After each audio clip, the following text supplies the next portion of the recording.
So here we have chord trainer 0, it's called. And basically these are different patterns in all of the major keys.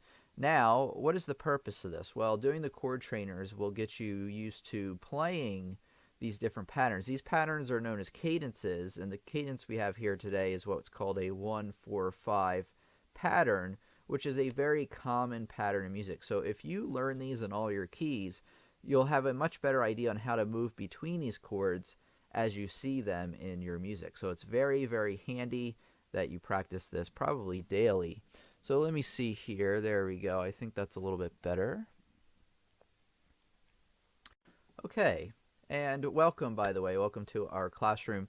This is Tim from Lessons on the Web if this is your first time here. Okay, so right away we're going to talk about the C major pattern. So it's going to start with a C major chord. All of these first few chords are what we call, or what I call really all white key chords, because all of the keys are white. So you really just, play a note and then evenly space them out. You have 4 of those in quarter notes, and it's not too hard. And then I want you to play the next chord, which is actually what's called, this was actually the first chord. This one's what's called the 4th chord, and the next one's the 5th chord. That's how the pattern goes. But let me explain this. So you have your first chord here, that one's easy to hit, and then hit the next chord, and this works with all of the keys. You move your top 2 notes here, and you move them both up. So I'm moving the G up to the A, E to the F, and keeping the bottom note where it is. So here's the first chord, and then the next chord, moves those 2 up. Then for the final chord, you actually keep the middle note where it is, and you move down the top note and the bottom note. And that's pretty much it. You want to practice these every time you practice, and you want to go through all the keys. However, if you're new to this, you probably want to learn one of these a week, maybe one of these a day if you are feeling courageous and you can learn them fast enough. But I would learn either one a day or one a week until you have learned them all. I wouldn't learn them all in one day, mainly because it will become more and more difficult for your brain to wrap around all of these chord patterns. So, I would say maybe like if you're a moderate to, maybe you're just picking up piano for the first time and you struggle a little bit at first, which we all do. You want to, maybe learn one of these a week and just practice them every day, like that one, and then the next week add the one you had before plus a new one and go from there. So week 2, I would play the C major pattern first. Now you might not be able to play it as fast as me, that's okay. And then you want to go to the G pattern. But you have to be careful with the G pattern because this last chord here has an F sharp, because there's an F sharp in our key signature. So be careful of that. Always look at the key signature first, and just know that, looking at the beginning of this example, that they have 1 sharp, F sharp. The next one, D major pattern, has 2 sharps. Let me move this over to where you can see it. Now you can see the key signature. Sorry if I had that blocked before. But you have the D major pattern, and this time in the key signature there's an F and a C. So anytime our chord notes, if one of our chord notes hits an F or a C, it's going to be sharped automatically.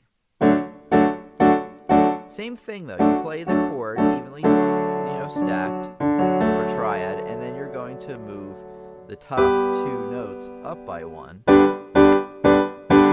then you're going to remember move the top one and the bottom one down to that last one, and just keep in mind that there's a C sharp right there. Same thing with A major. Maybe, week 3, judging by the plan I told you, you're going to do, C major first when you practice. Then you're going to go to G major, play that one. So each time you're playing all the ones you had before plus a new one, and then you do A major.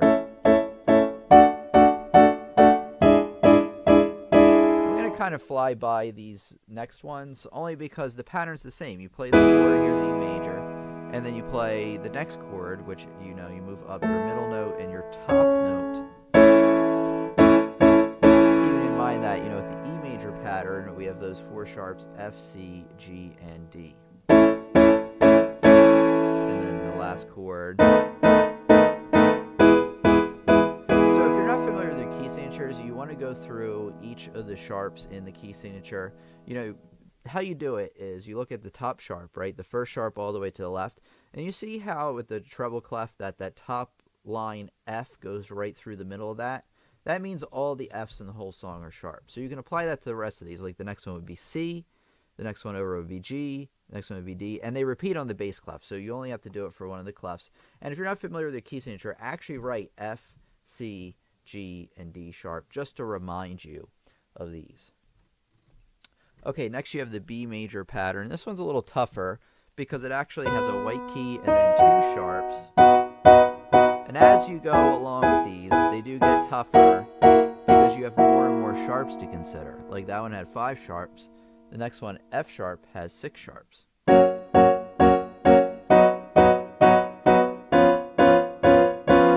once you get the pattern down for a lot of these keys, they get easier and easier to learn as you go on. Although C sharp might give you a bit of trouble because it's a lot of it's everything sharp basically.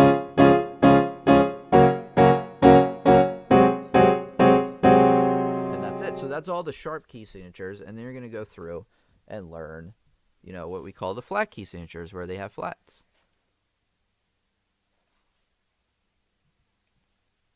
Brian asks, would it help to maybe play the scales before to learn the chords? Yes.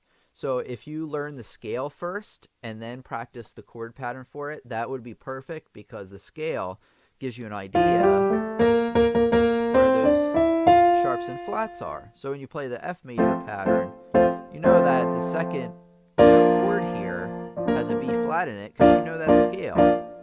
So yeah, it absolutely does help with that. Okay, on to the next one. You have B flat major pattern. So this one has 2 flats, and then I'm just going to kind of play through these because I think I've explained pretty much, you know, how it goes. See how you hit this one first, and you can tell right away that it doesn't sound right. So use your ears as well. There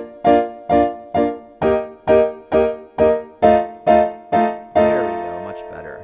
And then you move on to E flat. So remember that as each week goes by, you play the new one plus all the old ones.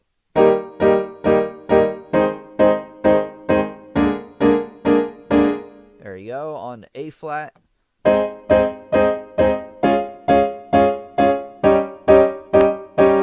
There you go, on to D flat. Like I said, I'm just going to kind of plow through these.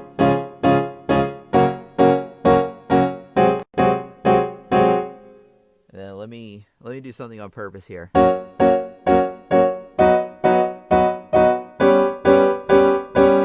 that right away? That doesn't sound right. So I have to go back and, you know, fix it, which I kind of did on purpose, although there you go. That's the real one.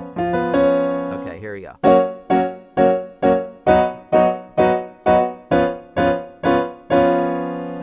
Not bad. And then you go to the C flat major pattern, which is all the flats. So C flat, which is actually, it looks like B. And then you have E flat, G flat.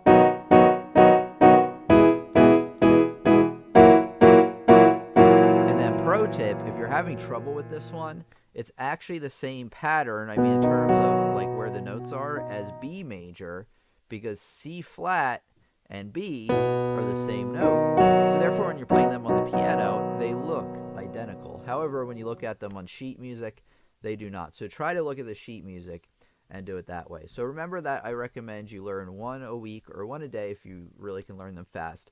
And then each week that goes by, learn a new one, but still play the old ones that you had. That's how I recommend you tackle these.